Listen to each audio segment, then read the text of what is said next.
webalirira taata kubanga taata mukumulaba abaanyirira webale nnyo webalire ddala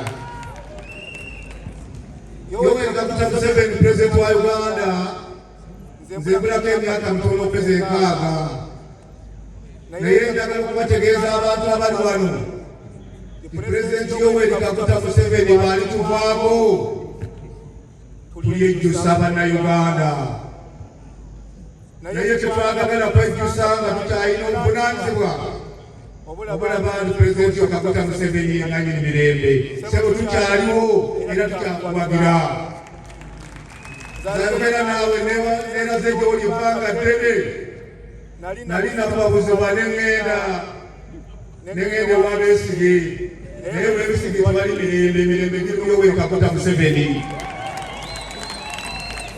Kwani owekitiibwa pulezidenti wa Uganda n'olabana okulaba ng'omuntu wa wansi afuna essente akagaga walabeere bulungi Katonda akukuume musajja gwe ne maama amukuume kubanga abantu bonna tebaagaliza bantu kuba na ssente naye noyagaliza abantu bannayuganda babeere emirembe babeere ssente Katonda akutuwera obulamu obulungi Mukama wange njagala okubeera nga nkusabira aleeta mirembe mu ggwanga ebbanga lyonna ze musajja wayimiridde wano njagala okwebaza mutabani waffe Eddy Kenzo Edisa muzeeyi webale nnyo okulengera wala oli mu maaso mw'ojja olengera wala webale okuba na vision n'okubeera omwana Eddy Kenzo n'abeera omu bawaguzi bo sebo webale nnyo webalire ddala abayimbi bano njagala okubasigira ekigambo kimu Eddy Kenzo nga batiise wano tujaguze tusanyuke nga muzeeyi amusanyukirako basaba mubeere bumu buli omu ayagale munne ate musabire muzeeyi akalulu kubanga ebbanga lyonna bamuzeeyi banaabaawo mujja kubeera mirembe era mujja kuba bulungi Eddy Kenzo webale nnyo webale kuba muntu mulungi era nkusaba ne banno mubeere nga mwabaagala bulungi n'emirembe gyonna n'emirembe ayi Katonda omuyinza wa byonna nyimiridde balonzi omuddu wa Buganda Lukumbi gwe nanyini tukugamba nti gwe mirembe gy'oli leero emirembe tukusaba otuwa emirembe eri muganda waffe eri mukadde waffe eri mukama waffe nze Excellency Yoweri Kaguta Museveni omuwe emirembe ku kkono omuwe emirembe ku ddyo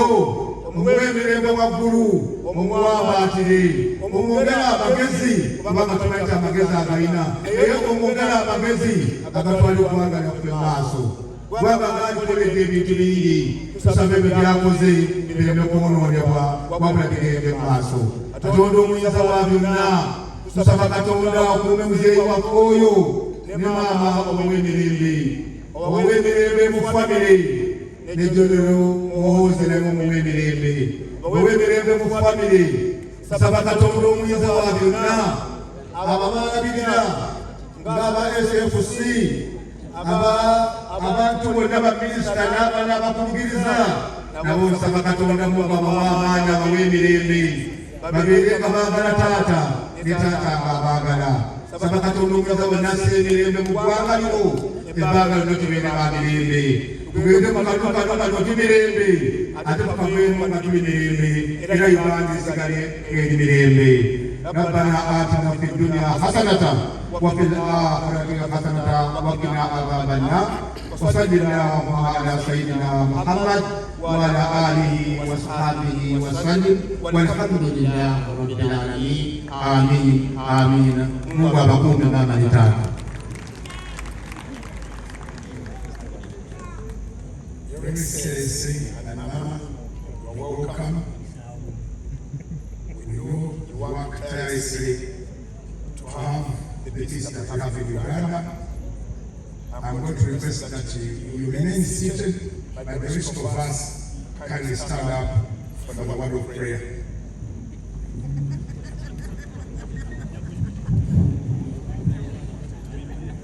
Our Heavenly Father, in the mighty name of Jesus, we thank you for this gathering and event. Thank you for Entenzo. Thank you for the album launch. Thank you for bringing Mama and Papa safely to this place. We give them to you. They are yours. You chose them to lead this nation. They have caused a lot of peace. That's why even the artists are recognized. They can attract the fountain of honor at such a time. Father, we pray for more peace. We pray that you give His Excellency more strength, more wisdom, good health. Surround him with your protection of angels, much as he's protected. Keep him to traverse this nation, encourage the youth, encourage all talents, to promote prosperity. And we pray that all the campaigns that is about to launch, they all go well, and we declare victory at the end of it all. Holy Spirit, come and take over this place. Everything that's going to be done, everything that's going to be said, be in charge. We bless the food, we bless the drinks, we bless everything. Take over. This one belongs to you.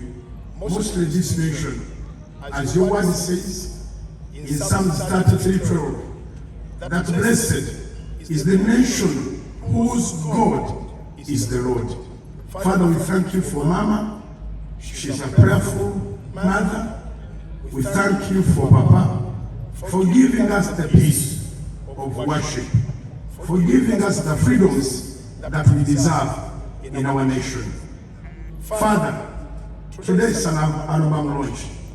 The Bible says in Proverbs chapter 18, verse 16, that a gift makes room even to the kings. See what a gift has done. It has attracted the first family. Father, we pray that every talent that is here and that is coming up be blessed to the extent of standing with the kings, to the extent of sitting with the presidents, because the talent comes from you. Bless all the talented people. We pray for everything in this place.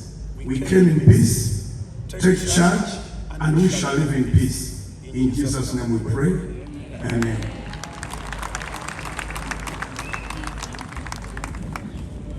Leaders, thank you very much. Sheik ne Pastor Bujingo. Your Excellency and Pastor Medi, you're most welcome once again. My name is Agava Ronald.